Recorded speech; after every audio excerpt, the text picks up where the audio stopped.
Good evening, good evening. Hope all is well in your world and your glass is half full rather than half empty. And you know you can always top it back up again. That's for sure. Well, here we are. We're getting to the end of January. A lot of people look at January as the Monday of the year, and some people find it challenging to get through it. And I think the 16th of January, they say, is the most depressive day of the year in the United Kingdom. Anyway, I'm not sure if that's true, but seems to have been a lot of research been put into it, and that's what they've come up with. Do subscribe, leave comments to this video, what we're going to listen to today, what I'm going to present to you today. And my objective today is to talk about be careful what you watch and what you listen to, because they have a powerful impact even on you as an individual. And this sort of come about, I did a talk show the other day, and I was even talking to a client today.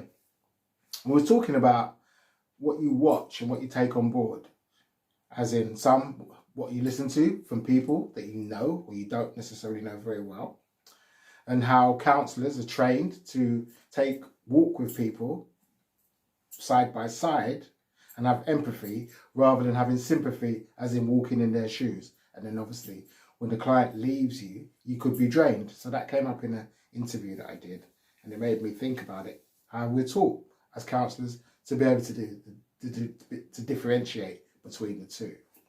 And then of course came up to talking about times when we was watching the news when COVID first started, and it was 2020, the very first lockdown, and how lots of people found that challenging, and I too did.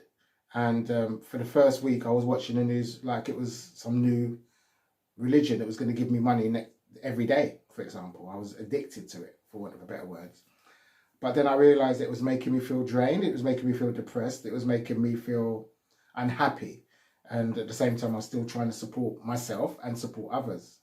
So it really, really dawned on me, something that had been floating around in my head for a long time, that taking on too much negative information is going to affect how I feel. So hence, this talk is about be careful what you watch and what you take on board. So the research I've done, it says simply that I've learned that when you read or listen to or play, it has an effect on your mood. Whatever you listen to, whatever you play, read, has an effect on your mind, how you feel about yourself. It affects your mood, your temper, even whether you're kind or generous to other people after you've experienced whatever it is you're listening to. It could be positive stuff, but it could be negative stuff. And we're drawn a lot to the negative stuff because we've got a thing on our head called the amygdala, which goes back to our prehistoric times, or times when we was living in tribes, and we really seriously needed to look out for dangerous stuff. But again, that's not the same anymore. Dangerous things or things that go bang are usually a car exhaust blowing or puncture or something that's not life-threatening. So we have to be careful of the TV shows we watch, movies, games, books that we read. They're much like food for your mind and for your soul.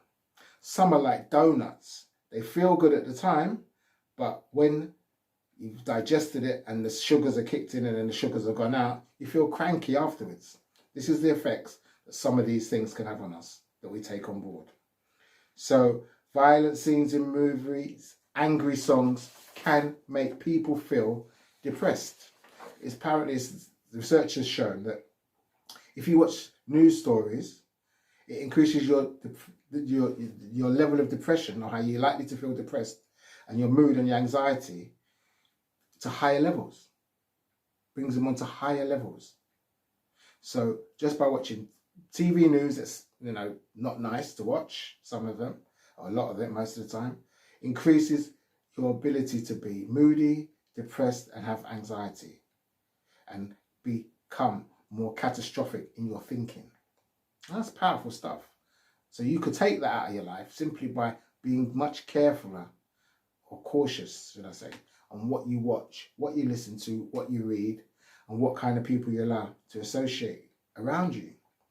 Now the positive stuff is like listening to positive lyrics about love, friendship, hope, increases your helping behavior within yourself. And it leaves a tendency for you to want to care for others. and decreases anxiety and aggressive thoughts that you might have been experiencing. Again, I spoke to a client today, and we was talking about what they listen to, what they watch, and how it affects them. And if you're not feeling top of your game, you're feeling a bit under the weather, the last thing you want to do is to look at stuff that's going to make you feel worse. This is a choice you have. You can do your research on this if you like and come up with your own conclusions.